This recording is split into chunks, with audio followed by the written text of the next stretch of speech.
I was gonna be dressed in all white and like my hair would be like floating in the wind and I'd be holding this beautiful little baby and smiling at everyone and like doing my princess wave. No, bitch, no. What are you doing? Demetrius going like this. He's a stage mom. He's a stage mom. I think everyone should know that Demetri is the biggest stage mom of all time. He's like, what?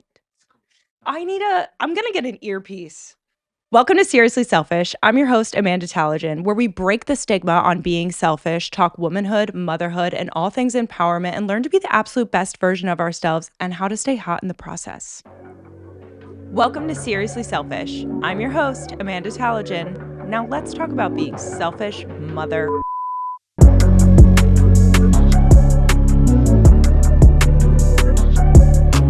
I can't believe that this is happening. I'm very excited that this is happening, and we're just gonna like jump right into it. But first, I feel like I need to tell you some things about myself because you're here anyway, and maybe it'll entice you to stay longer. When I got pregnant, I didn't have a job anymore because I've been a model for 12, 13-ish years. And I realized that I was just going to be growing this human and I needed to do something with my time. So I started TikTok and sharing my journey. And then I had my child and I experienced really bad PPD. I found so much community in TikTok and moms, and I didn't have a lot of friends who were moms. And it started to become a village for me and a place where I could ask questions and sort things out and realize that I wasn't alone. And now I'm just a working mom who's figuring out life and trying to do her best, but also sharing my journey in the process, which is something that I really love. And I plan on quitting TikTok actually after I went back to work. But then I thought, hey, this is so fun. Why don't you try and make it a job? I mean, I feel like the mom community on TikTok is very inspiring for me. So I'm just happy to be in this space and to now expand to this podcast and learn to be our most empowered, selfish versions of ourselves so that we can empower and be there for other people. Because you can't take amazing care of anybody else until you're taking amazing care of yourself. That's my motto, and I'm sticking to it, even though the trolls disagree. Anyway, today's episode is going to be about PPD to me, my experience after I had my child to where I am now. My afterbirth experience, I think, was a pretty classic postpartum depression experience, unique because it was my own, but also something too common amongst a lot of women.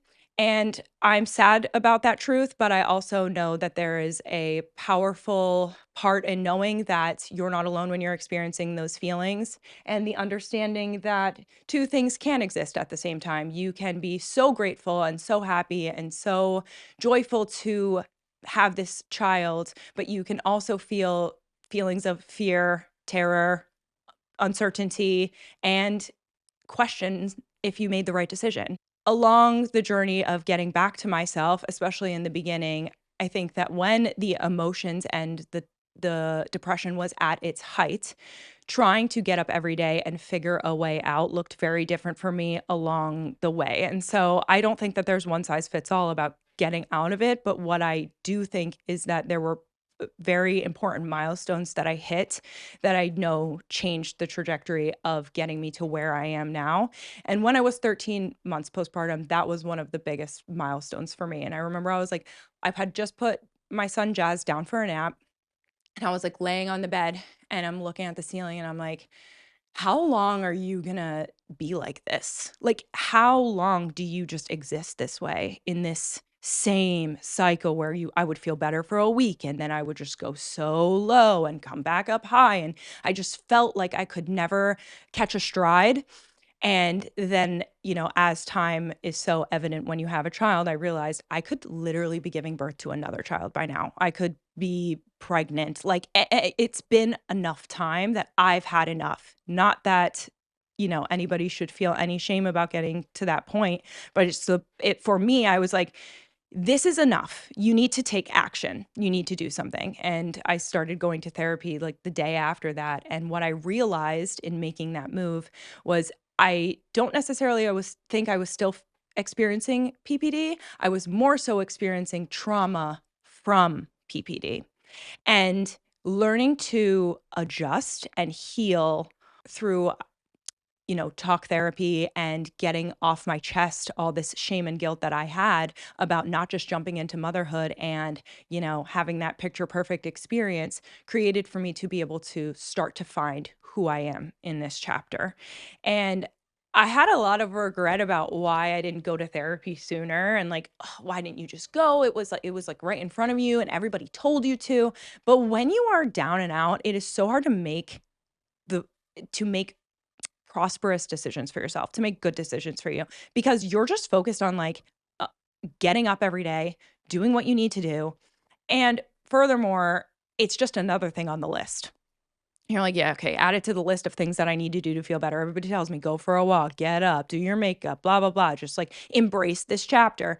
But in my opinion, as far as I'm concerned, for me, it was the best thing that I ever chose to do. And the timeline of that is going to be unique for all of us. But that was the most important thing that I could have done because it gave me somewhere to get those feelings out in a safe space with someone who could then give me back the understanding that this wasn't my fault. And even though we know hormonal imbalance isn't our fault, in some way, in some weird world, it is like part of that mom guilt and shame of like, why weren't you good enough? Why weren't you good enough to just like get up and get on with it? I was literally just like that's how I felt. I felt instead of feeling like that, like light and bright, I just felt like this little rat that was like constantly running around, running away from how I was actually feeling and being like, I'm fine, I'm literally fine. Everything's absolutely fine. No, you're not fine. You're not fine. And so once I was able to be honest, I think it changed the trajectory of how I felt. And I could only be honest when I was in that safe space of someone looking at me being like, it's okay to feel guilty. It's okay to feel shame. And it's okay that this happened. It's okay that this was your experience. Also, this may not be your experience the next time if you have another child. Also, just because this is your experience and maybe not her experience doesn't mean that you're a bad mom. Doesn't mean you're not ready to be a mom. Doesn't mean you don't want to be a mom. All those things that we know, but we don't know. You know what I mean? Like deep down inside. And so I think that everybody, this is just my opinion, who experiences PPD, PPA, PPR, at some point in your journey, you have your like aha moment. And we all get there in very different ways. And for me, that was my aha moment where I was like, oh, yeah, this wasn't my fault. And oh, yeah, I actually, two things can exist at the same time. Like, I can be so grateful for this. I can be so joyful and happy and be meant to be this child's mother, but it's okay that I had a really hard time adjusting to this chapter. It's okay that it didn't happen the way that I thought it should. It's okay that no one told me any of these things were going to happen. And I think that that's one of the biggest lessons that I learned being a mom is that no one is going to tell you shit, okay? They're going to tell you what they remember as the best moment. I do it now. I do it all the time. I'll be having the day from hell. Like, my hair's like this. I have throw up on me. I smell like shit. And I go to bed and I'm like, oh my God, what an amazing day we had. He is so cute. We had a great time.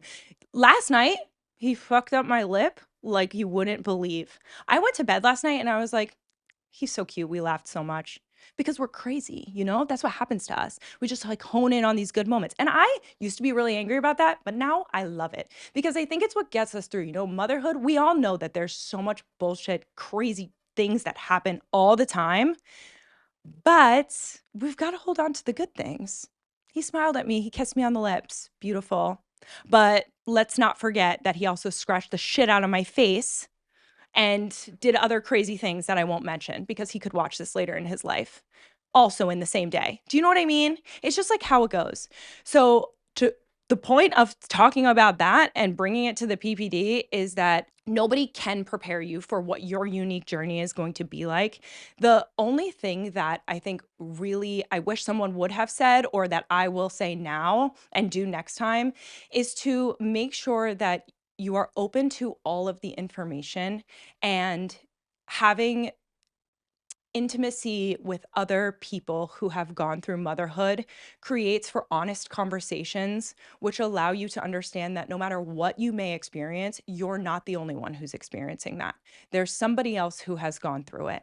So, not everything is going to align, but living in an honest space in our womanhood and motherhood is going to create for us to be able to have honest conversations so that when we are down and out, when we have moments that are just super chaotic or really undesirable feelings, that there are people that we can talk to and go to. And that also comes from us all sharing our journey, you know? Like a lot of times I've had people be like, I can't believe you share like all of these things online. And I'm like, for me, it feels comfortable, but at the same time, I really do wish for all women to feel free enough to share their experience without having to deal with the backlash of the comments that come no matter what you do. Oh, you experience PPD or you have like these regrets of like, was this for me? These second guessing moments, was this for me? Did I really want to be a mom? All of those things that happen, we don't feel free to express that because it's like you're not grateful for this experience. Or you start taking care of yourself and everyone's like, where's your kid? What are you doing? That's what you want to spend your time. I watched this video recently that I had posted. I was like 40 plus weeks, pissed as hell. And I'm like, you know what? No one prepares you for in the third trimester. Da, da. And one of the things was I was saying, when is my last nail appointment going to be? When the hell am I getting? I'm stressed out every time I go to the nail salon. I'm like, is this the last one? Is this the last one? What design am I going to have? And I remember this girl was like, you're worried about your nails? That's the last thing I'm worried about. And I think those are the kind of things where I'm like, that's you. I do care. And you're going to have that. People are always going to have an opinion about what you're doing. And I think, especially in motherhood, we judge ourselves so hard. So it feels very difficult to take on other people's judgment of us. But you have to know that if you are showing up as your most authentic self, your best self, it is going to look different every single day. And it doesn't freaking matter what anybody thinks. It doesn't at all. And your experience doesn't have to be like anybody else's experience for it to be a good experience and the right experience for you.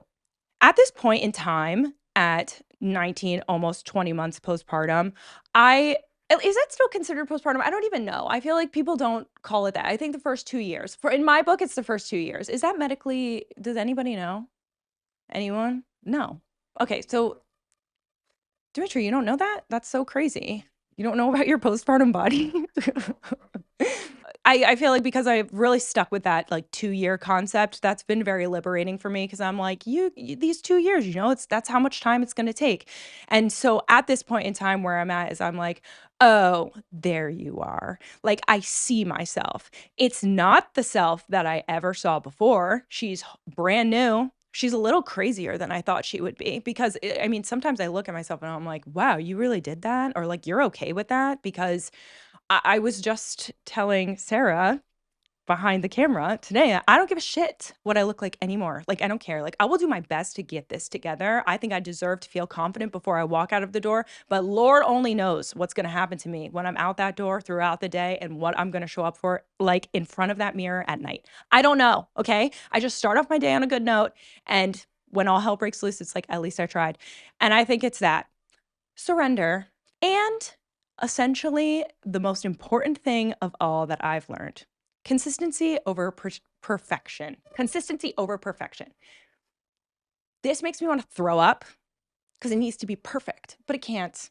So it's like you either chase all the time this idea of perfection or you align yourself with if you are consistent every day, it will become something so beautiful because you're showing up for that every day, whatever it is to you. If it's taking better care of yourself, if it's being more present in your motherhood journey, if it's eating better, working out, whatever your thing is, you know, like feeling more aligned with your work, like whatever you want to do. I think the key is consistency over perfection. And that was everything that took me through my PPD journey, which I didn't even realize until now at this point where I can like reflect back on it, is that it was just the consistency of getting up every day and choosing to just say yes to the day. It was not about goals. It was not about what I was going to accomplish. It was about put your feet on the ground, say yes to the day, and do it again, and do it again, and do it again. And little by little, that grows into then choosing to take charge of that and wanting something more and wanting something more. But we can't build on a shaky foundation. We can only build on a foundation that's strong, and that comes from us knowing exactly where we are, being honest about it, and believing that we can get wherever we want to go, but we have to take time to invest in ourselves properly, whatever that looks like for you.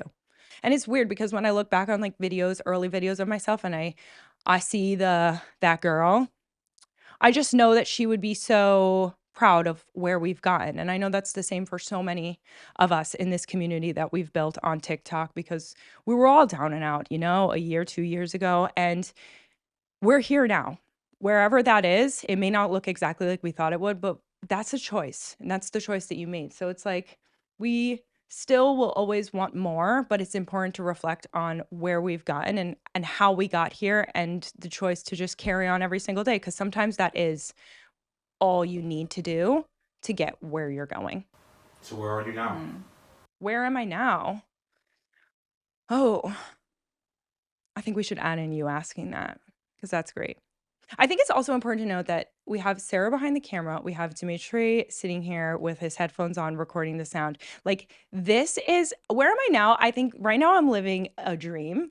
This is something that I wanted to do for a really long time. I wanted to do this podcast for a really long time, but I decided that I was going to be different than I normally am, because I'm like, let's just do it. Let's just throw it together and like everything's going to be a shit show. No, I was like, you need to think, you need to focus. And Sarah came into my life so serendipitously, and it's beautiful. Dimitri has always been around, but some reason it just works. And here we are. And I think it's just like so cool because I don't want to ramble, but I'm just very grateful. And where I am today is I feel very hopeful. I think that I have embraced this new version of myself who is not 100% emotionally in control. She freaks the fuck out. She is fragile at times, but she is strong as fuck because she gets up every day and she makes the choice to get through. She has learned that it's not always going to look like how you want it to, but that doesn't mean it's a failure.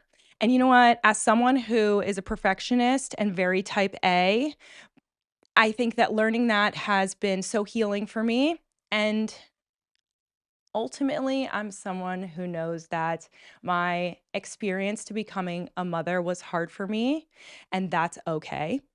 And adjusting to this chapter was difficult, and that's okay. It doesn't mean I'm a bad mom, and it doesn't mean that I don't deserve to be a mother. And that's my story. And maybe next time it'll be different, but I'm really proud of myself, and I'm proud of every single way that it's changed me. And I'm grateful to every person who's ever shared their story with me and been on this journey with me, because it is the reason why I feel so much better about myself today. And I can't fucking wait to see what comes next. And yeah, some days I want 10 kids, and some days I'm like, no thanks ever. But we'll see what happens, TBD. But I just feel happy. And, oh, most importantly, I love to cry now. I hated crying before. I love to cry. I think becoming a mom makes you be like, we just love to cry. It feels so good. We cry when we're happy. We cry when we're sad. We just cry all the time. I hated to cry. I never would cry. I was like, I don't cry. Don't say that. Don't say anything. You've seen me cry, but you're my husband. That's normal. But I hated crying. And now I'm like, I love to cry. I cry all the time. Jazz drinks out of a straw, and I'm like, oh my God, he knows how to drink out of a straw. Okay, I would love for you to leave in the comments where you are in your motherhood journey, your postpartum journey, how you're feeling. Tell me everything. Let's reflect on how far we've come and how powerful we are, because we may not always be exactly where we want to be, but that doesn't mean we don't deserve to feel so proud of how far we've come. Okay? That's it. I'm not trying to be toxically positive. I'm just saying. I am recording now. Yeah, you weren't recording then. Dimitri, you're not getting paid today. We'll be dropping an episode every single week. I'm very excited for this journey. I have to stop saying journey. It's going to become the real issue. Thanks for tuning in, and I hope you join me again next time. And don't forget to stay selfish.